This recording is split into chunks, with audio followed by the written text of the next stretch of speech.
Kasih Allah. Hari ini kita akan mengambil firman dari Ulangan 32 ayat 10 sampai 12. Didapatinya dia di suatu negeri di padang gurun, di tengah-tengah ketandusan dan auman padang belantara. Dikelilinginya dia dan diawasinya, dijaganya sebagai biji matanya.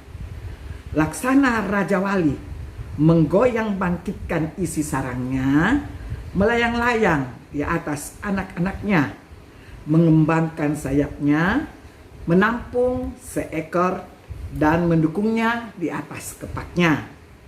Demikianlah Tuhan sendiri menuntun dia, dan tidak ada Allah asing menyertai dia. Demikianlah sabda Tuhan. Kekasih-kekasih Allah, saya mengambil contoh dalam keadaan situasi sebegini. Kita ini semua harus bagaikan Raja Wali.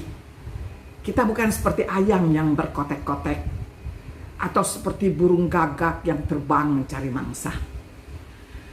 Kita ambil dari Ulangan 32, kembali saya ulangi, ayat 10 sampai 12. Kita melihat kehidupan Raja Wali. Ciri-ciri burung Raja Wali, pertama, dia tidak takut badai. Malah menantikan datangnya badai.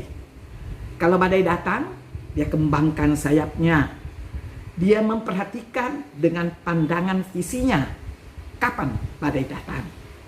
Dia akan menghadapinya dan menggunakan badai itu untuk melambung tinggi. Kedua, burung Raja Wali tidak mengepak-ngepakkan sayapnya, tetapi mengembangkan sayapnya. Dia menunggu badai karena dia mau menjadi victor, pemenang, juara. Karena dia terbang mau mengatasi badai. Tiga, dia menyediakan waktu, memperbarui diri, sadar bahwa kekuatan sayapnya mulai berkurang. Kalau dia menyadari itu, maka dia akan sabar menunggu. Dalam situasi sekarang, sudah setahun, kita harus sabar menunggu. Berdiam diri, kita berdoa. Kita tidak usah ke sana ke sini. Kita mencari burung Raja Wali, mencari tempat yang tinggi di atas bukit batu. Keempat, burung Raja Wali adalah burung yang panjang usianya. Bisa mencapai 70 tahun. Tapi ada pilihan. Mau 40 atau 70. Kalau 40 tahun, santai hidupnya. Sama seperti manusia. Tapi kalau dia mau tambah 30 tahun lagi, dia harus melewati transformasi tubuh yang sangat menyakitkan. Mengapa? Satu, karena paruhnya sudah sangat bengkok dan panjang hingga mencapai leher, sulit makan. Cakar-cakarnya tidak tajam. Bulu pada sayapnya sangat tebal. Dia sulit dapat terbang tinggi. Maka Raja Wali memutuskan untuk melewati transformasi tubuh yang menyakitkan. Dia harus mencari pegunungan yang tinggi, membangun sarang di puncak gunung. Dia mematuk-matuk paruhnya pada bebatuan di gunung sehingga paruhnya lepas, dan itu pasti sakit. Kita umat Allah dalam suatu situasi begini, kita merasa betapa kita terkekang.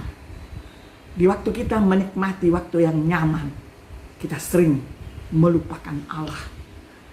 Mari kita belajar seperti burung Raja Wali.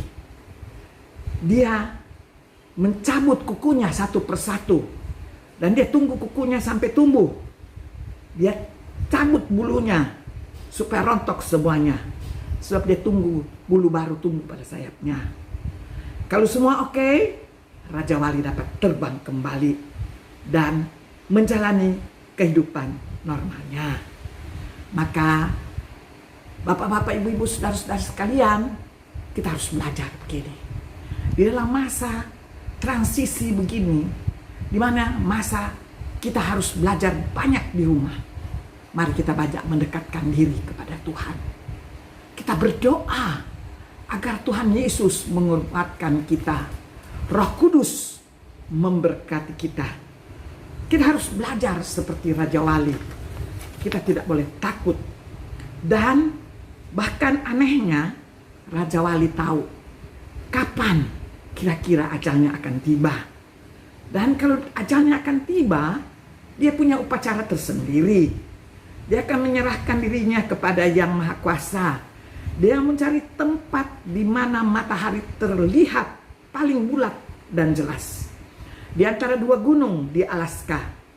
Saat sore hari, dia membentangkan sayapnya selebar-lebarnya.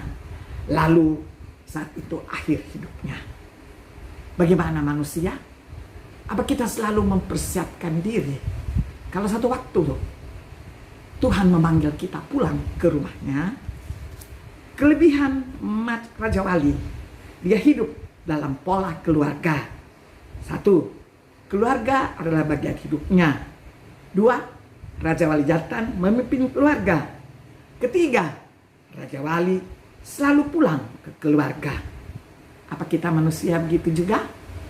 Harus kita mengevaluasi diri kita. Dua, Raja Wali memiliki tanggung jawab pada keluarga. Satu, memelihara dan mendidik anak-anak. Dua, saling mendukung dengan pasangannya. Tiga, setia terhadap pasangannya. Kesimpulan, 7 prinsip Raja Wali. Satu, Raja Wali terbang bersama kelompoknya. Apakah kita juga mengingat kelompok gereja, kelompok persekutuan doa? Dua, Raja Wali tetap terfokus kepada visinya dan dia tidak terpengaruh dengan hambatan apapun. Dalam situasi begini, kita tidak boleh terpengaruh. Tiga, Raja Wali selalu tinggalkan misi lama dan mulai misi baru. Empat, Raja Wali menghadapi tantangan untuk menjadi seorang viktor atau pemenang. Lima, Raja Wali berjuang menghadapi ujian untuk tetap berkomitmen.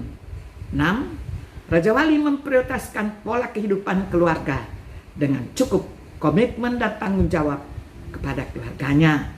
7. Raja Wali harus membuang kebiasaan dan sikap negatif dan terus membangun karakter. Saya mengharapkan teman-temanku sekalian agar kita belajar mencontoh seperti burung Raja Wali. Kita diurapi oleh Roh Kudus. Tuhan Yesus menyertai kita selalu. Maka kita perlu mencontoh Raja Wali agar kita tidak tenggelam dalam kesulitan kita sendiri. Tetapi setiap pagi kalau kita bangun, mengucap syukur kepada Allah di surga.